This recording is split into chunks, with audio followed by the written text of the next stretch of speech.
a future record, you know, but the only songs I had was theology songs, you know, so it was the first 3 songs of theology, so I demoed them with him, and then when he finished the demos and I said, well look, we're going to work on a future record, he nearly cried, like he literally begged me. Like so is the demos are part of this package? So he's a big guy too, very hard to say no to him, you know.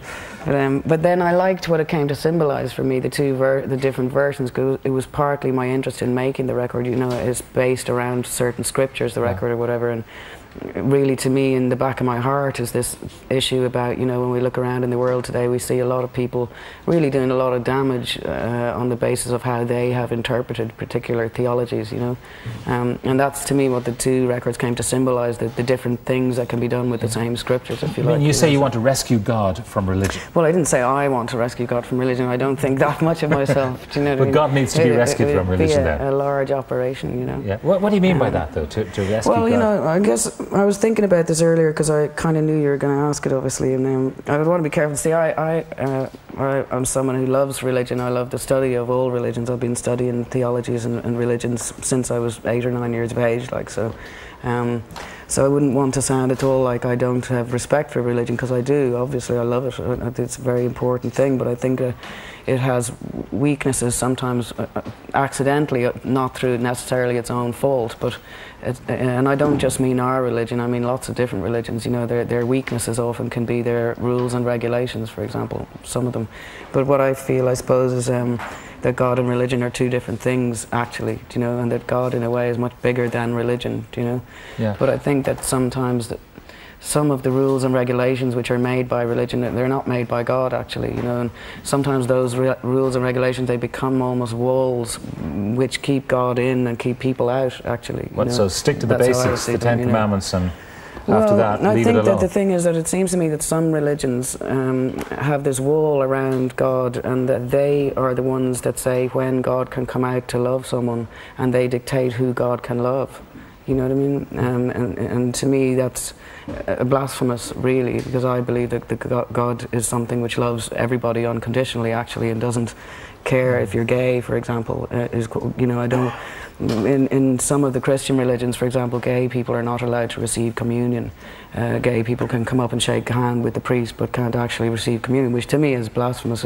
God made gay people. Do you know what I mean? So it's those kind of things. But I think that when, you know, there's an awful lot of people in the world don't think that there is any such thing as God, and that is sometimes because of how religion behaves, or because of the image of God that is supported or purported by religion, if you like. You know? And then, of course, so that's what I mean when I say we have to rescue God from religion, because people actually do need God, and we are living in a world that, you know, with a lot of problems, like war, for example, is not a political problem, it's a spiritual problem, actually. And if you want to go back and sort those problems, perhaps we need to look at our spiritual state, you know.